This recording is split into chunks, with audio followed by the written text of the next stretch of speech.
All right, welcome to the deep dive. This is where we go through all that source material you send us, we pull out the key insights, and we really try to turn it into something you can actually use. And today, Yeah.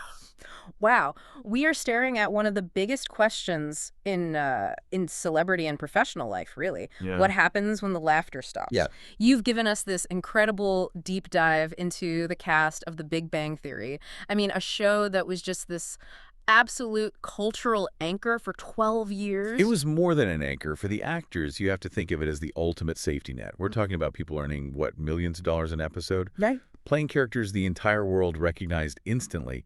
And then in 2019, the camera stopped. The security is just gone. The question for them wasn't just, what's my next job? It was so much deeper. It was, how do I dismantle this person I played for a decade and redefine who I am? Exactly. And that's our mission today. We're going to analyze the risks they took, the things they consciously rejected, the hard pivots. This is way beyond some, where are they now lists. Absolutely. The sources you sent us, they reveal this comprehensive study in, like, professional redefinition, a look at what real autonomy costs and how you navigate from that peak success to creative control. And what's so fascinating is that the end of this whole massive thing, it can be traced back to one person's decision, one person's desire for control. Jim Parsons. He's the one who pulled the plug. He pulled the plug. Okay, so let's unpack this because the financial stakes here they're just staggering. The sources point out that CBS reportedly offered Parsons, what was the number? A mind-boggling number. We're talking a reported $50 million. $50 million! For just 2 more seasons of Sheldon Cooper. And he walked. He walked. And that wasn't a negotiation. He's been very clear. That was an act of self-preservation. Which defines his entire strategy since 2019. He wasn't walking away lost. He was walking towards something, towards clarity and intentional control. Exactly. He had the luxury of choice, but he used that choice immediately to pivot. Hard. So how did that translate into action right away? You see it instantly with his production company. That's Wonderful Productions. He runs it with his husband, Todd Spiewak. And its mission is a complete 180 from a mainstream sitcom. Right. It's all about championing stories for underrepresented voices. It's a really aggressive move to align his work with his purpose.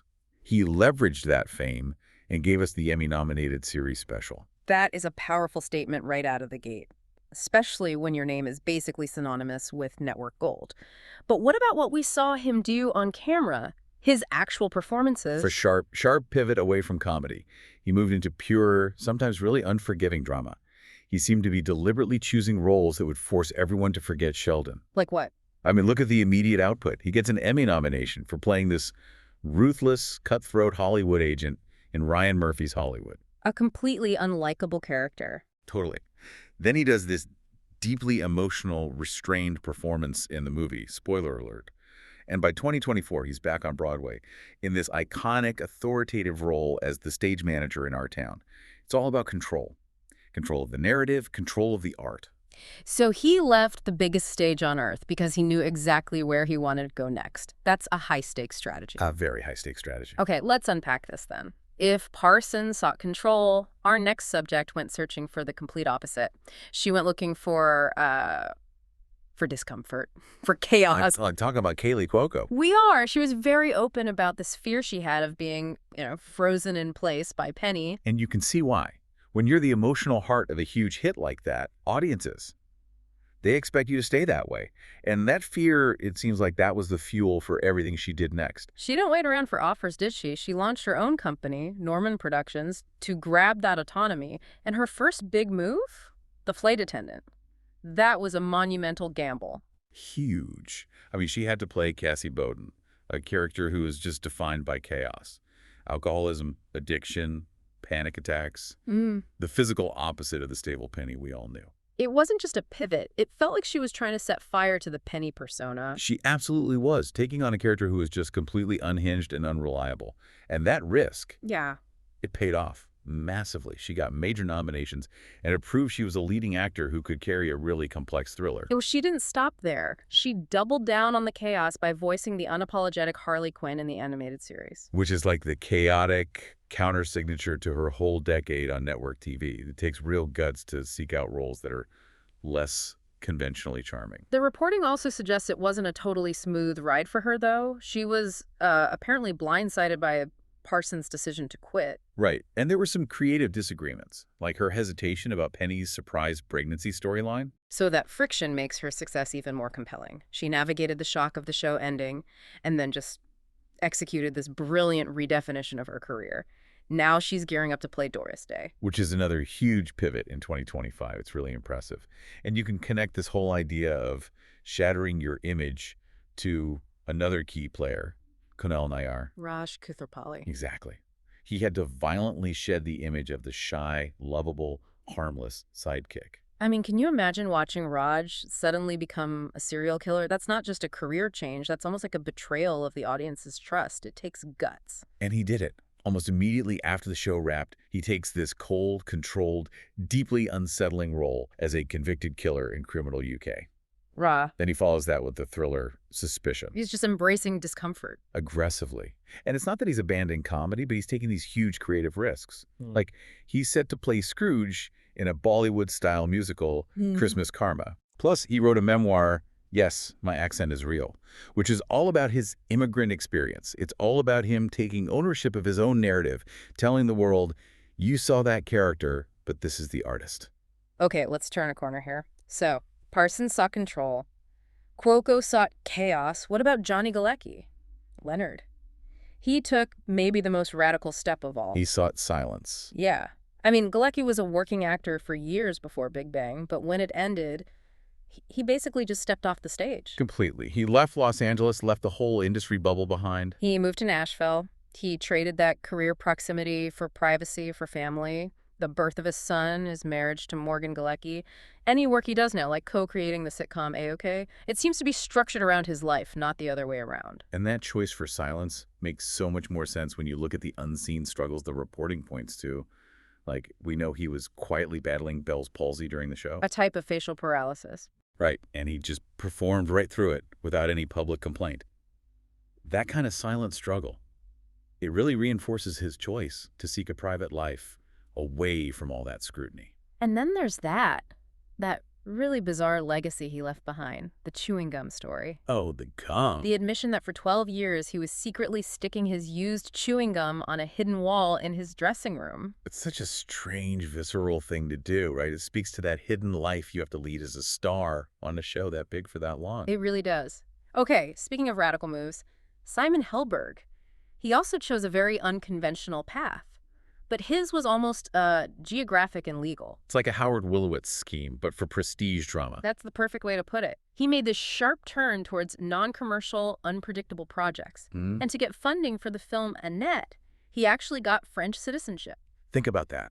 The level of commitment to secure one single non-commercial dramatic role. That is a world away from the loud, over-the-top Howard Wolowitz. And what's wild about Helberg is that his whole career on that show was basically a stroke of luck. The sources say he wasn't even the first choice for Howard. Right. The part was offered to another actor who had to drop out because of a scheduling conflict. Imagine building a 12-year, multi-million-dollar career on a twist of fate like that.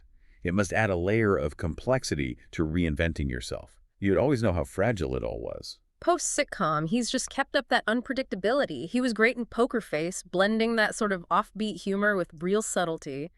And he stays intensely private. Now, let's shift to the women who basically decided that if Hollywood wasn't going to build a space for them, they'd just build their own empires. Starting with Melissa Rauch. Right. We knew her as the Sweet Bernadette, but she proved she was a powerhouse producer even before the show ended. She wrote and starred in The Bronze. As this abrasive, foul-mouthed, washed-up gymnast.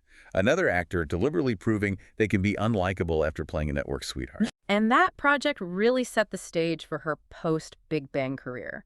She becomes the executive producer and the star of the Night Court revival through her own company, January Productions. She's doing something really smart there. She's balancing nostalgia, which sells, with creating genuine emotional depth. Her characters struggle with alcoholism, for example. She's proving she can handle heavy material while steering the whole ship. And that strategic push for control connects perfectly to Sarah Gilbert, a TV veteran whose career is just a masterclass in resilience. She co-created The Talk, which is a massive accomplishment in itself. But the sources really highlight how she handled the Roseanne revival cancellation. That was a complete firestorm. A total mess. And Gilbert publicly condemned Roseanne Barr's remarks, a huge public risk, and then immediately worked to launch the Connors. And the key insight there is why.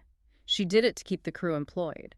She navigated a massive public crisis and proved she has the strategic depth to outlast the war and protect people. Her identity is defined by survival and creation, not by any one character.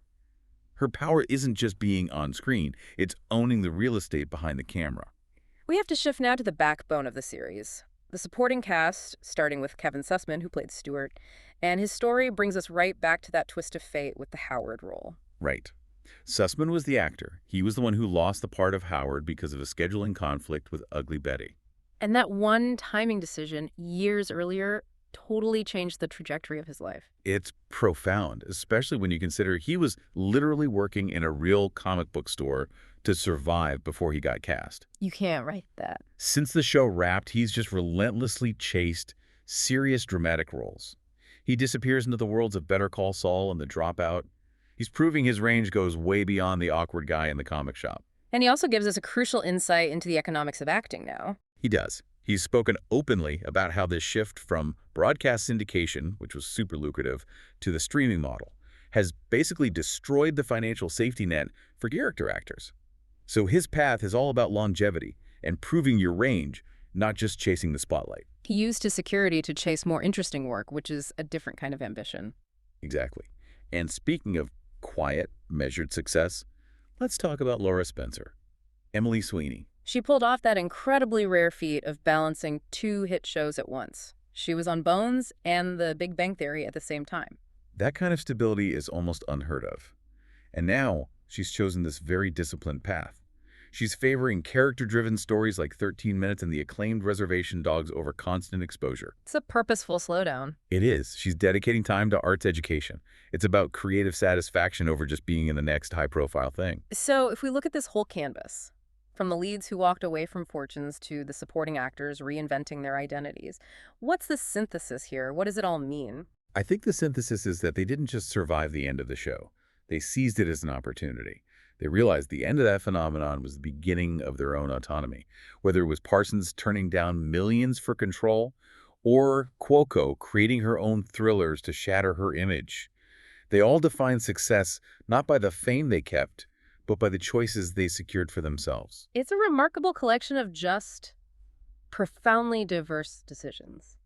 Jim Parsons wanted control, Kaley Cuoco wanted chaos, and Johnny Galecki, he just wanted silence. They all use the security from that long run as a runway to jump into professional insecurity, but on their own terms. They leveraged celebrity capital into creative capital.